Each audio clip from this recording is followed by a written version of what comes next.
आज समस्त कांगड़ा जिला के व्यावसायिक वाहन ऑपरेटर, जिसमें कि ऑटो, टैक्सी, मुद्रिका, बस, ट्रक सभी श्रेणियों के वाहन आते हैं, सभी ऑपरेटर आज 5 महीने बाद फिर से डीसी कार्यालय धर्मशाला पहुंचे हैं। उसके पीछे का कारण यह है कि जिला कांगड़ा का नाकाम प्रशासन, सोई हुई सरकार, हिमाचल सरकार कहें या भारत सरकार, इन्हें टैक्सी ऑपरेटर से लेकर हमारे जितने व्यावसायिक वाहन ऑपरेटर हैं उनकी पीड़ा, उनका शोषण दिखाई नहीं देता है। ये अंधे बहरे जो नेता हैं और अफसर हैं, इनको जगाने हम सब यहाँ पहुँचे हैं, क्योंकि हम सब भी आम परिवारों से ताल्लुक़ रखते हैं। हम सब की रोजी रोटी का ये वाहन ही एकमात्र ज़रिया है, और जब हमारे ऊपर ज़बरदस्ती ये तानाशाही वाले तुगलकी फरमान जारी किए जाएंगे तो उसका विरोध हमने 5 महीने पहले आंदोलन के माध्यम से किया था। उस आंदोलन से पहले 3 बार हम डीसी कार्यालय में डीसी साहब से मिले। नतीजा ये हुआ कि हमें सड़कों पर बैठना पड़ा, और उसके बाद हमें जब सड़कों पर बैठना पड़ा, हमें सिर्फ आश्वासन मिला कि आपकी समस्या का समाधान कर दिया जाएगा और जल्द ही मैनुअल पासिंग सभी जगह पे शुरू कर दी जाएगी। हमारी जो मांग है बिल्कुल व्यवहारिक मांग है। हम किसी भी तरह की कोई नाजायज मांग किसी से नहीं कर रहे हैं, क्योंकि जो 21 जगहों पे पासिंग होती थी उस सभी पासिंग को बंद करके सिर्फ एक जगह पे निजी एटीएस से पासिंग करने को लोगों को मजबूर करना, या तो ये सरकार में बैठे नेताओं को फ़ायदा दे रहा है या सरकार के अफसरों को फ़ायदा दे रहा है। ये किसी भी तरह से हमारे ऑपरेटरों को फ़ायदा नहीं दे रहा है, उन्हें सिर्फ नुकसान हो रहा है। उनका समय, उनका तेल, सब कुछ जाया हो रहा है।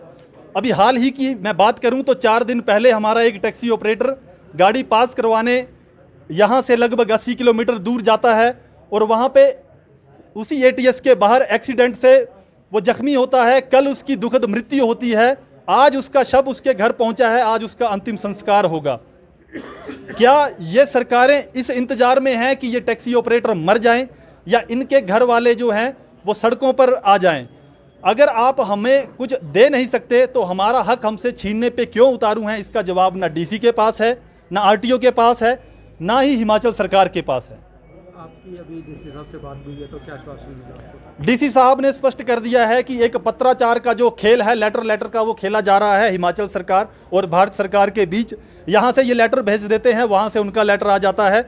इन लेटर, जो लव लेटर खेलने का जो एक कार्यक्रम चला हुआ है, इसमें हमारा जो है वो सिवाय हरासमेंट के कुछ नहीं हो रहा है।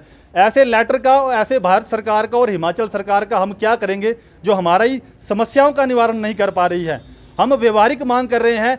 यदि न्याय प्रणाली में जब हम देखते हैं कि अगर एक ही डिस्ट्रिक्ट कोर्ट है तो रोटेशन में यही पालमपुर, बैजनाथ अलग अलग जगह पे न्याय देने के लिए जाता है, परंतु क्या ये सोई हुई सरकारों को ये नज़र नहीं आ रहा है कि एक पासिंग भी ऐसे रोटेशन में हो सकती है? क्यों नहीं एमबीआई द्वारा मैनुअल पासिंग कर दी जाती है? या तो आरटीओ और एमबीआई को घर बैठा दो, उनको भी छुट्टी दे दो। जब वो पासिंग ही नहीं कर सकते हैं तो क्या सिर्फ वो चालान करने के लिए हैं? अगर चालान ही करने हैं तो फिर कैमरे से चालान हो रहे हैं आज की डेट में, तो फिर उनका तो कोई काम ही नहीं है। या तो एक प्राइवेट ठेकेदार को काम कर लो, दे दो, जिससे नेता को और अफसर को फायदा हो जाए, क्योंकि ऑपरेटर्स को तो कोई फायदा है नहीं इन चीज़ों से। डीसी साहब ने क्या आश्वासन दिया, क्या बोला? डीसी साहब ने हमें हर बार की तरह वही लॉलीपॉप दे दिया है। मैं स्पष्ट कर देना चाहता हूं कि इस तरह का रवैया हमने आज तक नहीं देखा। जिला कांगड़ा में हम हमेशा समस्याओं को लेकर डीसी के पास आते रहे हैं, और हर बार हमेशा ये इन डीसी से पहले जितने भी डीसी रहे हैं उन्होंने अपनी संवेदनाएं बताई हैं, तुरंत संवेदनशीलता के साथ हमारी समस्याओं का निवारण किया है। परंतु यहाँ आते हैं तो एक ही उत्तर मिलता है। हालांकि हमारे टैक्सी ऑपरेटर पहले ही कह रहे थे कि हमें यही उत्तर मिलेगा कि हम कर रहे हैं, हम कर रहे हैं, परंतु कब कर रहे हैं इसका ना कोई हमें डेडलाइन मिलती है।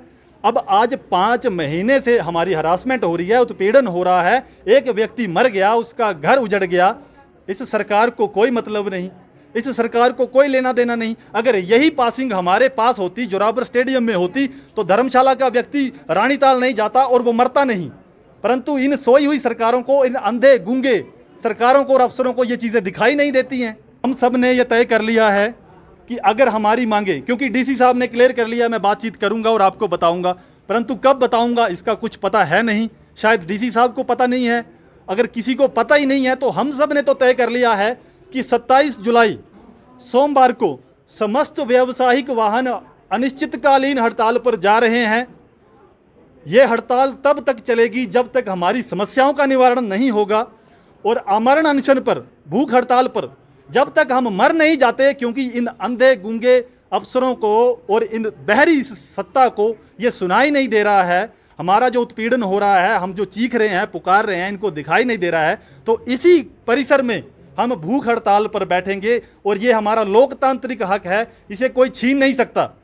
अगर ये हमें जीने नहीं दे सकते तो हम कम से कम मर तो सकते हैं अपनी मर्जी से।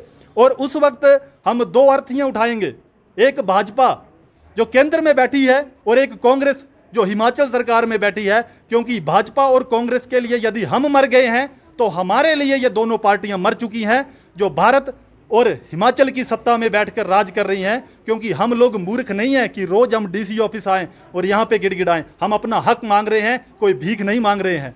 तो इन्हीं शब्दों के साथ हम स्पष्ट करते हैं कि 27 जुलाई से पूरे जिला भर में अनिश्चितकालीन व्यावसायिक वाहनों की हड़ताल होगी और इसमें ट्रक, बस, सभी ऑपरेटर हम सब कंधे से कंधा मिलाकर एक साथ हैं।